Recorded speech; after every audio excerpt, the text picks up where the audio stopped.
നമസ്കാരം. നമ്മൾ പറയാൻ പോകുന്നത് 2026 വർഷഫലമാണ്. ചതയ നക്ഷത്രം. ചതയ നക്ഷത്രത്തിന് 100 നക്ഷത്രങ്ങൾ അടങ്ങിയ ഒരു കൂട്ടമായിട്ടാണ് ചതയ നക്ഷത്രത്തിനെ പറയപ്പെടുന്നത്. വരുണനാണ് ദേവതയായിട്ട് പറയപ്പെടുന്നത്. കുംഭക്കൂറിൽപ്പെട്ട നക്ഷത്രക്കാർക്ക് പൊതുവെ ചിന്താഗതി കുറച്ച് കൂടുതലായിട്ട്, പ്രത്യേകിച്ച് അധ്വാന ചിന്താഗതി കുറച്ച് കൂടുതലായിട്ട് പറയപ്പെടുന്നുണ്ട്. ചതയം ചതഞ്ഞ് കിടക്കും എന്നൊക്കെ പഴയ കാലത്ത് പറയുമെങ്കിലും അതിനകത്ത് കാര്യങ്ങളൊന്നുമില്ല. ജനിക്കുന്ന സമയത്തിനകത്താണ് കൂടുതലും കാര്യങ്ങൾ ഇരിക്കുന്നത്. നമുക്ക് പൊതു ഫലങ്ങൾ പറയുമ്പോൾ ഇവർക്ക് ആദ്യകാലത്ത്, അതായത് ജീവിതത്തിൻ്റെ ആദ്യകാലത്ത് കുറച്ച് ക്ലേശങ്ങളൊക്കെ ഏറുമെങ്കിലും അതിൽ പിന്നീട് അങ്ങോട്ട് നല്ല അഭിവൃദ്ധികളൊക്കെ ഉണ്ടാകുന്ന അവസ്ഥ പറയപ്പെടുന്നുണ്ട്. യുവജനങ്ങളെയൊക്കെ ആദരിക്കുന്ന അവസ്ഥകളൊക്കെ ഇവർക്ക് ഉണ്ടായി എന്ന് വരാം.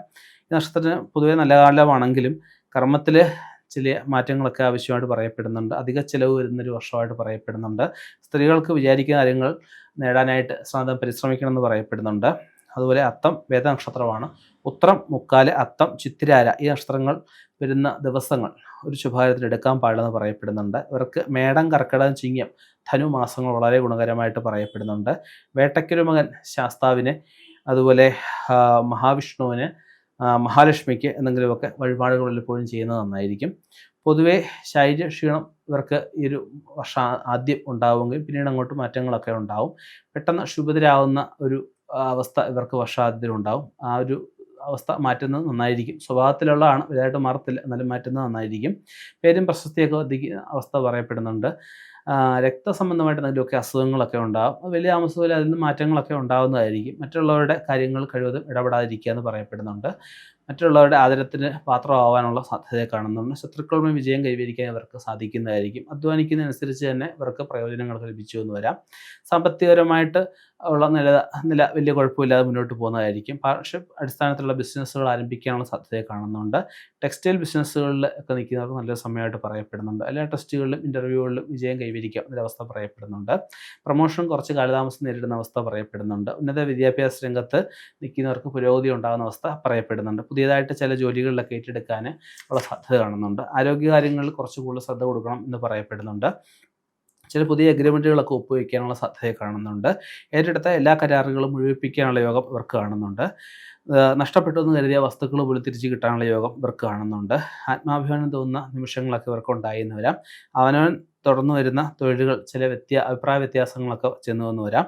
അതുപോലെ തന്നെ വ്യവസായ കാര്യങ്ങളിൽ അല്ലെ വർക്ക്ഷോപ്പുകളിൽ ഒക്കെ ചെറിയ തർക്കങ്ങളൊക്കെ ഉണ്ടായി എന്ന് വരാം. സ്ത്രീകൾക്കാണെങ്കിൽ ഗർഭാശയ സംബന്ധമായ ചെറിയ പ്രശ്നങ്ങളൊക്കെ ഉണ്ടാകും. കാല് സംബന്ധമായിട്ട് ചെറിയ പ്രശ്നങ്ങളൊക്കെ ഉണ്ടാകാനുള്ള സാധ്യതകളൊക്കെ കാണുന്നുണ്ട്. പല പ്രശ്നങ്ങളും മധ്യസ്ഥത നിന്ന് പരിഹരിക്കാൻ അവർക്ക് സാധിക്കുന്നതായിരിക്കും.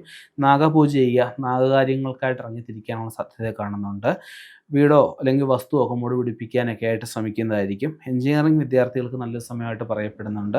ഡോക്ടർമാർക്ക്, അധ്യാപകർക്ക്, വക്കീലന്മാർക്ക് വളരെ ഗുണകരമായിട്ട് പറയുന്നുണ്ട്. പുതിയ ബിസിനസ്സുകൾ, സൈഡ് ബിസിനസ്സുകൾ ആരംഭിക്കാൻ ഉദ്ദേശിക്കുന്നവർക്കും നല്ലൊരു സമയമായിട്ട് പറയുന്നുണ്ട്. അന്യദേശത്ത് വസ്തുവോ വീടോ വാഹനമോ ഒക്കെ ഉണ്ടാകാനുള്ള യോഗം കാണുന്നുണ്ട്. പോലീസോ പട്ടാള ഈ അവസ്ഥയിൽ ജോലി ചെയ്യുന്നവർക്ക് നല്ലൊരു സമയമായിട്ട് പറയപ്പെടുന്നുണ്ട്.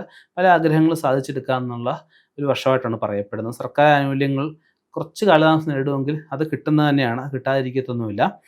ഡോക്ടർമാർക്കും കെമിസ്റ്റുകൾക്കും ഈ ഒരു കാലയളവിൽ പ്രശസ്തിയൊക്കെ ഉണ്ടാകാനുള്ള സാധ്യതയെ കാണുന്നുണ്ട്.